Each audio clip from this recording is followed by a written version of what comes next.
அருள் பேசிட்டு அருள் சாரி அருள்.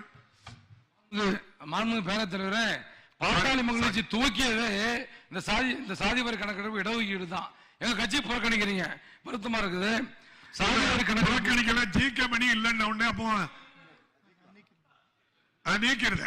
ஜிகே மணி அடுத்த உறுப்பினர் இருக்கும்னு நாங்க சாதி வாரி கணக்கெடுப்பு நடத்த வேண்டும் என்பதுதான் பாட்டாளி மக்கள் கட்சியினுடைய தொடர்ந்து வலியுறுத்தி இருக்கிற மிக முக்கியமானது. இன்று வரையில நாங்கள் அதை தொடர்ந்து வலியுறுத்தி இருக்கிறோம். இந்திய அரசு சாதி வாரி கணக்கெடுப்பு நடத்த வேண்டும்ங்கிறதுல மாற்று கருத்து இல்லை. அதை நாங்க ஆனா நம்ம தமிழ்நாடு அரசாங்கத்துக்கு சாதிவாரி கணக்கெடுப்பு நடத்துவதற்கான முழு அதிகாரம் இருக்கும் பொழுது நம்ம தட்டி கழிக்க கூடாது. 1931 ஆண்டு ஆங்கிலேய காலத்தில் சாதிவாரி கணக்கெடுப்பு நடத்தப்பட்டது. அதுக்கு பின்னாடி எத்தனையோ கட்சிகள் இங்க நம்ம இந்தியாவில் ஆண்டாலும் கூட இதுவரையில சாதிவாரி கணக்கெடுப்பு நடத்தப்படவில்லை. அது என்பது ரொம்ப வருத்தத்தக்க செய்தி. இப்ப சாதிவாரி கணக்கெடுப்பு மத்திய அரசு நடத்த வேண்டும் சொல்லி நம்ம காலம் தாழ்த்துவது மிகப்பெரிய தவறு.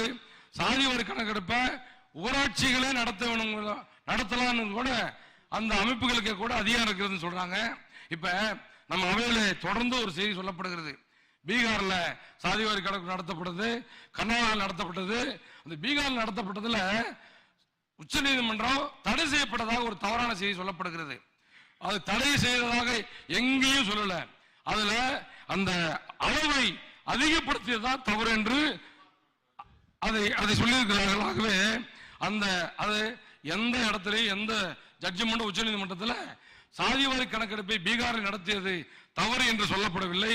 அது தவறு என்ன சொல்லியிருந்தா நம்ம நடத்தவில்லை. அவங்க அந்த இடஒதுக்கீட்டுடைய அளவை அதிகப்படுத்திதான் தவறு என்று சொல்லியிருக்கிறார்கள். ஆகவே நம்முடைய தமிழ்நாட்டை பொறுத்தவரையில இந்த மாபெரும் அவையில சாதிவாரி கணக்கு நடத்த மாநில அரசுக்கு உரிமை இல்லை என்று ஒரு தோற்றத்தை உருவாக்கப்பட்டிருக்கிறது. இங்க இருக்கிற சில பேர் பேச கருத்து, அந்த கருத்துக்களை அவையிலிருந்து நீக்கப்பட வேண்டும் என்று அன்போடு கேட்டுக்கொள்கிறோம். நீங்க பேசுறதா நீக்க சொல்றீங்க இல்ல? ஜாதிவாரி கணக்கெடுப்ப தமிழக அரசு எடுக்கணும்னு உங்க கோரிக்கையை வச்சிருக்கீங்க. அதை நீக்க சொல்லுங்க. அதான் நீக்க சொல்லுங்க. இங்க பேசுறவங்க உச்ச நீதிமன்றம் பீகார்ல கொடுத்த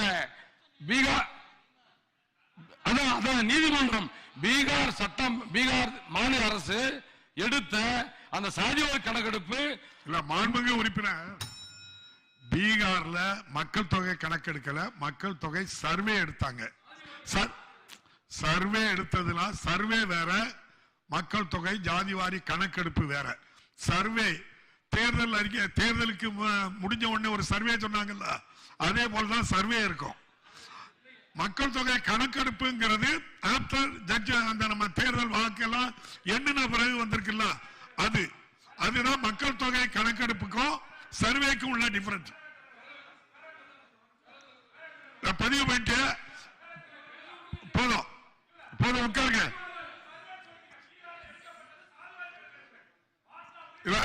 ஜாதிவாரி கணக்கெடுப்பு சர்வே நீங்க பேசுங்க. அதனாலதான் நம்முடைய மாண்புமிகு உறுப்பினர் நயனா நாகேந்திரன் எல்லா இடத்திலையும் எடுக்கல. அதான் ஒரு எம்பி சொன்னார், நீ சொன்னது அதுதான். தயவு செய்து சீர்குலைக்காதீங்க. பதிவு பண்ற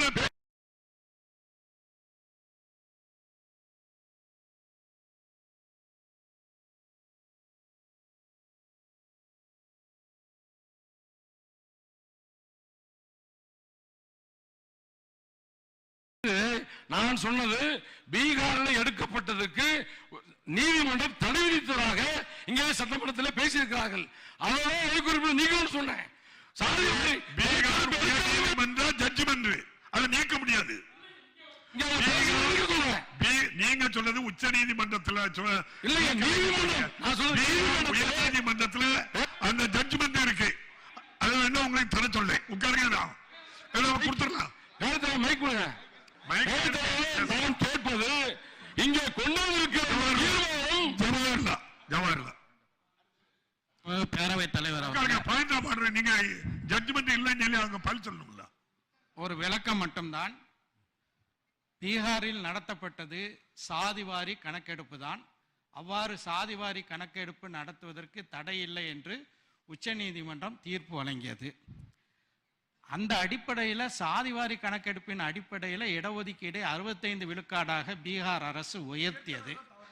அதை எதிர்த்து ஒருவர் பட்னா உயர்நீதிமன்றத்தில், உச்சநீதிமன்றத்தில் இல்லை, பட்னா உயர்நீதிமன்றத்தில் அந்த சாதிவாரி கணக்கின் அடிப்படையில் இடஒதுக்கீடை உயர்த்தியதை எதிர்த்து ஒருவர் வழக்கு தொடுக்க அதற்கு தடை போட்டிருக்கிறது. இதுல உச்சநீதிமன்றத்துக்கு எந்த ரோலும் இல்லை.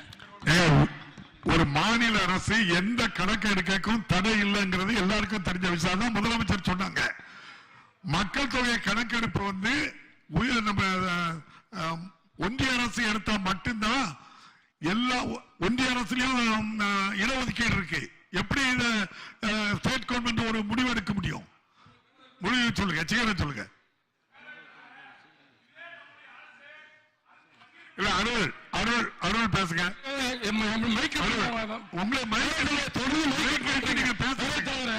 இப்ப மாண்புமிகு பேரத்தில் அவர்களே, சட்டத்துறை அமைச்சர் அவர்கள், மாண்புமிகு பேரவைத் தலைவர் அவர்களே, வன்னியர் சமுதாயம் கொண்டு வந்த 10% இடஒதுக்கீடு குறித்து உச்சநீதிமன்றம் ஒரு தீர்ப்பை தந்தது. அந்த தீர்ப்பிலே அந்த சமுதாயத்தை சார்ந்த கல்வி, வேலைவாய்ப்பு, பொருளாதார மேம்பாடு போன்ற தரவுகளை ஆராய்ந்து இடஒதுக்கீடு வழங்கப்பட வேண்டும் என்கின்ற தீர்ப்பை உச்சநீதிமன்றம் தந்தது. மாண்புமிகு தமிழ்நாடு முதலமைச்சர் அவர்கள் அந்த தீர்ப்பினுடைய அடிப்படையிலே நீதியரசர் பாரதிதாசன் கமிஷனுக்கு கல்வி, வேலைவாய்ப்பு போன்ற தரவுகளை உடனடியாக இந்த அரசை மாண்புமிகு தமிழ்நாடு முதலமைச்சர் அவர்கள் அந்த தரவுகளை தந்துவிட்டார். பொருளாதார மேம்பாடு குறித்து ஜாதிவாரி கணக்கெடுப்பின் அடிப்படையிலே தான் நாம் அங்கே அவர்களுக்கு அந்த புள்ளி விவரங்களை தர முடியும். ஜாதிவாரி கணக்கெடுப்பு என்பது ஒன்றிய அரசினுடைய சென்சஸ் எடுக்கின்ற பொழுது அவர்கள் சேர்த்து எடுக்க வேண்டும். 2021ஆம் ஆண்டு சென்சஸ் இன்றைய வரைக்கும் அவர் எடுக்கப்படாமல் இருக்கிறது. எனவே 2021ஆம் ஆண்டு சென்சஸை உடனடியாக எடுத்து, மக்கள் தொகை கணக்கெடுப்பை உடனடியாக எடுத்து, அதோடு சேர்த்து ஜாதிவாரி கணக்கெடுப்பையும் எடுங்கள் என்றுதான் நம்முடைய முதலமைச்சர் அவர்கள் ஒன்றிய அரசுக்கு கடிதம் எழுதியிருக்கின்றார்கள். நீங்கள் சொல்வதெல்லாம் கலெக்ஷன் ஆஃப் ஸ்டாட்டிஸ்டிக்ஸ் ஆக்ட் 2008 படி நீங்களே எடுக்கலாம் என்று சொல்லுகிற பொழுது அதை ஓவர் ரைட் பண்ணக்கூடிய உரிமை சென்சஸ் ஆக்டுக்கு இருக்கிறது. எனவே சென்சஸ் ஆக்ட் தான் செல்லும். எனவே அதை செக்ஷன் 32 படி அது ஓவர் ரைட் பண்ணக்கூடிய ஒன்று. எனவேதான் அப்படிப்பட்ட பிரச்சனைகள் நீதிமன்றத்துக்கு சென்று வந்துவிடக் கூடாது என்கின்ற நோக்கத்தோடு ஒன்றிய அரசை வலியுறுத்தி ஜாதிவாரி கணக்கெடுப்பை உடனடியாக எடுங்கள் என்று நம்முடைய மாண்புமிகு முதலமைச்சர் அவர்கள் வலியுறுத்தி இருக்கிறார்கள். எனவே ஜாதிவாரி கணக்கெடுப்பு என்பது சென்சஸ் அடிப்படையில் எடுத்தால் தான் செல்லும். கலெக்ஷன் ஆஃப் ஸ்டாட்டிஸ்டிக்ஸ் ஆக்ட் 2008 எடுக்கின்ற பொழுது அதை ஓவர் ரைட் செய்யக்கூடிய உரிமை நீதிமன்றங்களுக்கு உண்டு, சென்சஸ் ஆக்டுக்கு உண்டு. அருள் போதும், நிறைய விளையாட்டு. அருள் அருள் உட்காரட்டு.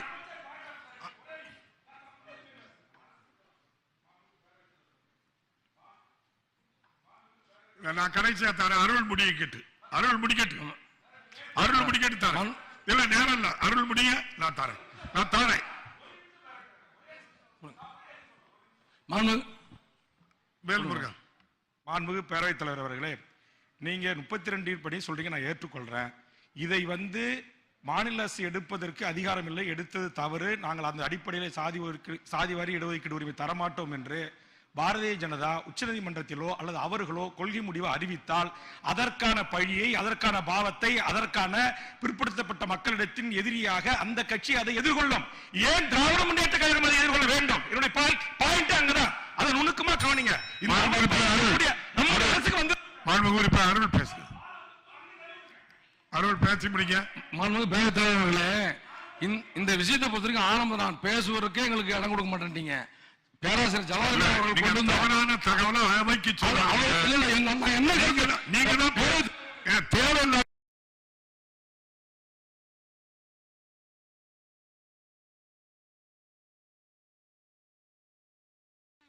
தடவை சொல்லி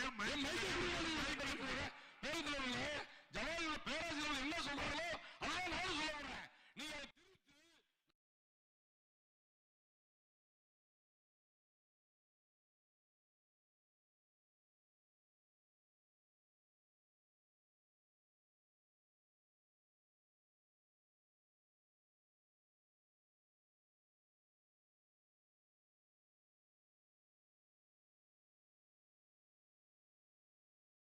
சாதிவாரி கணக்கெடுப்பு எடுக்கிறதுக்கு அனைத்து உரிமையும் நமக்கு இருக்கிறது.